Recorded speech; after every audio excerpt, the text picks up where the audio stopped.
everyone. Art Gramaje here. And this is the podcast Art and Soul. Thanks for tuning in. Sorry I'm a day late. I generally record on Friday mornings and post this on Fridays. But yesterday was not a good day. So I just decided to cut myself some slack and post on Saturday.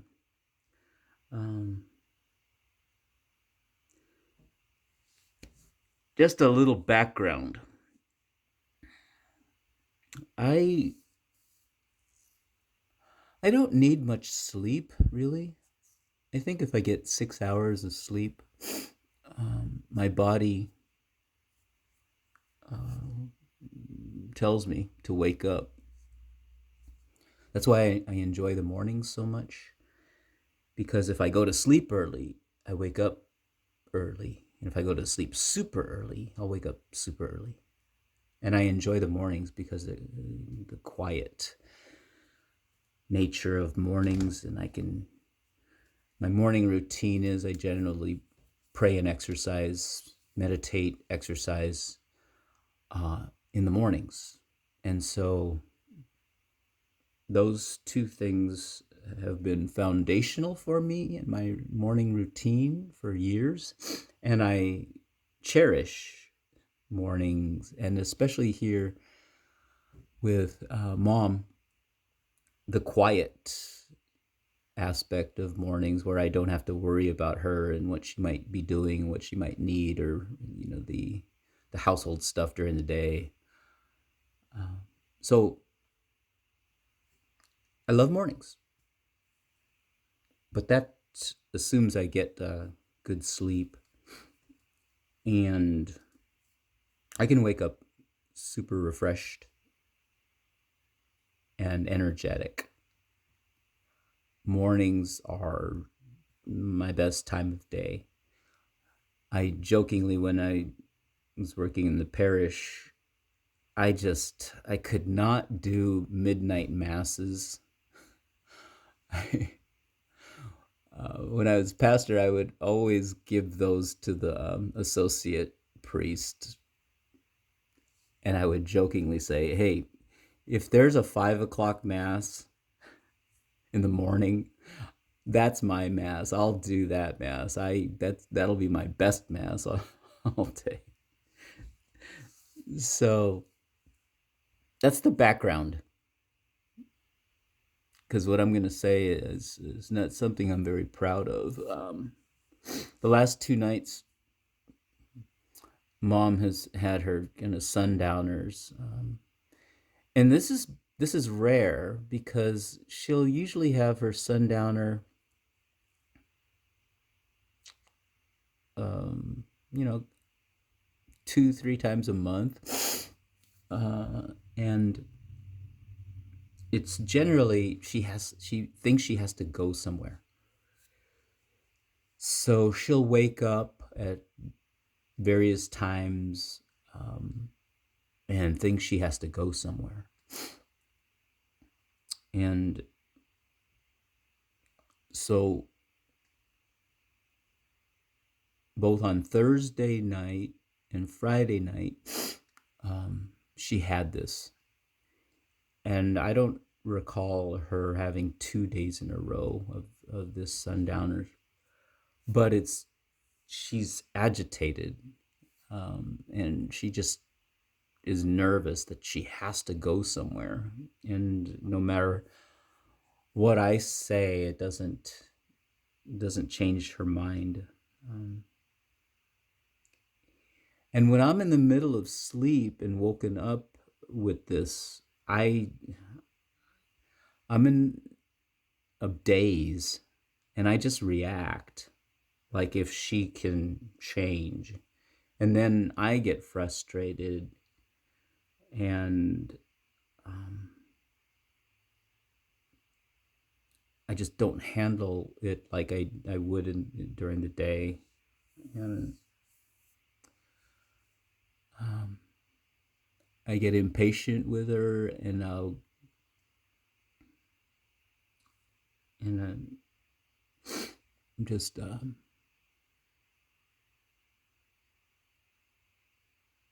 I'll even yell at her, like if that's gonna help her go back to sleep.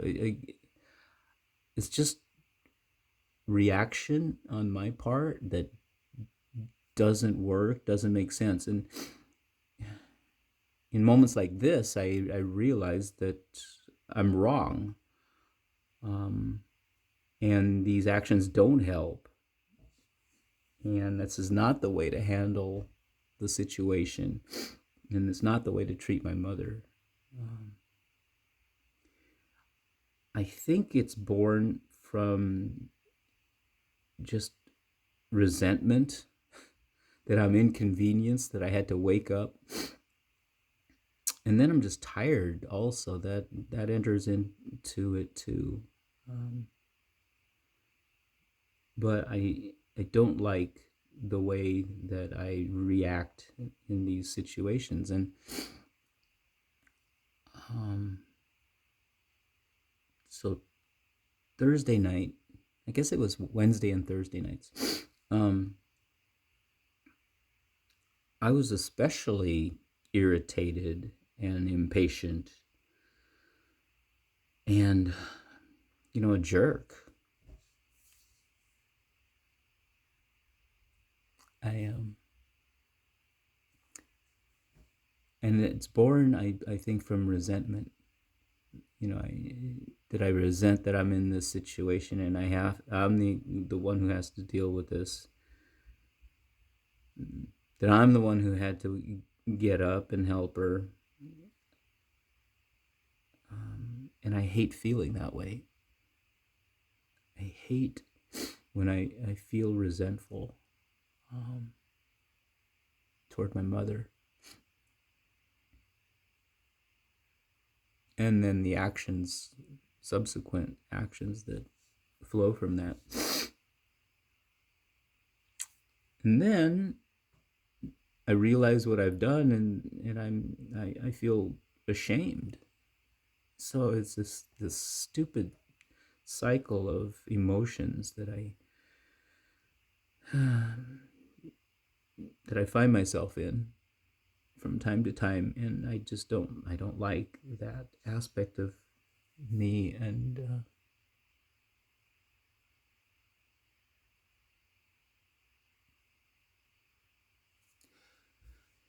so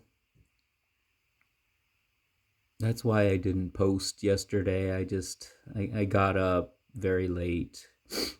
For me, it was like 6. I don't know the last time I woke up at 6 o'clock. But it put me behind in my general routine.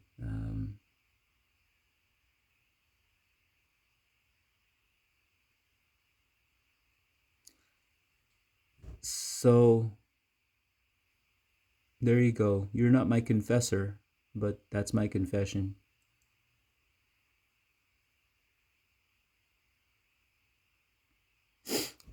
Um,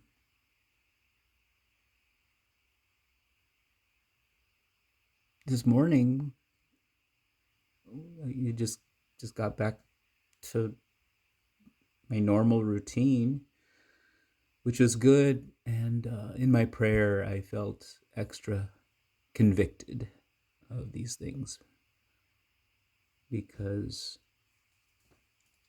I have to look at them for what they are, and um, see myself in this shame for what it is. And I guess these are uh, the need for grace and God's mercy in my life, and God's healing. It's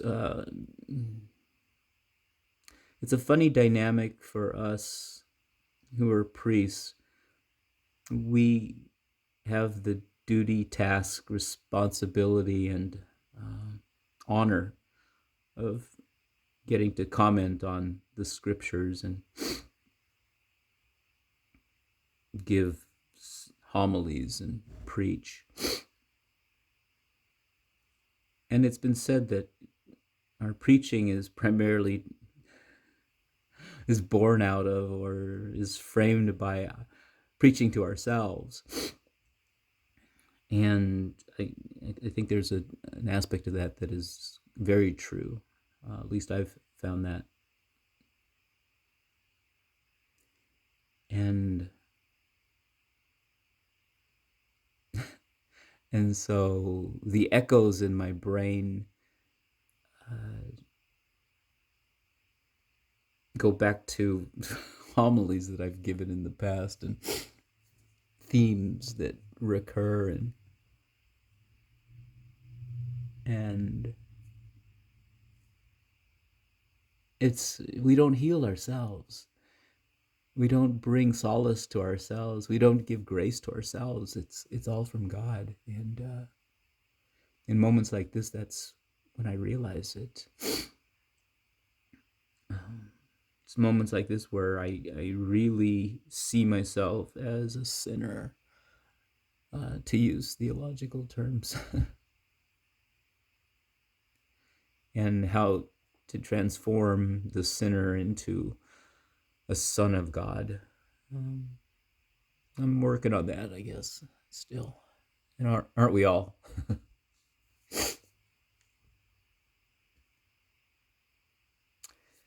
So there you have it.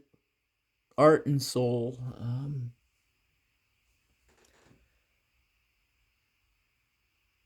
Thanks for listening, whoever you are and wherever you are.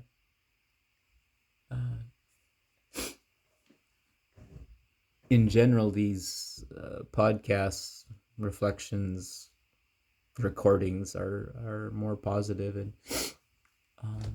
because I tend to be more positive in my life generally. I jokingly say I'm optimistic 80% of the time, and those other 20%, I try to stay away from people so they don't have to be the victims of the consequences of my not being positive.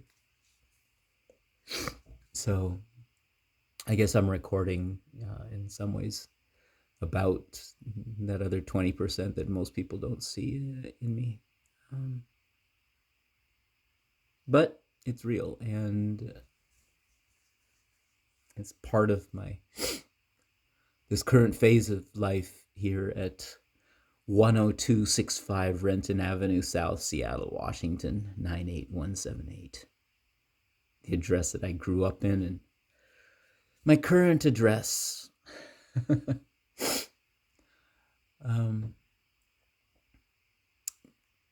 So there, I think let's end it there. That's all. No more. Nada. Nada más. Ya. Whoever you are, wherever you are, I'm praying for you, and whatever in your life, if you can pray for me and my mother, I would really appreciate it. And may God's grace be abundantly upon you in all sorts of ways, both expected and unexpected.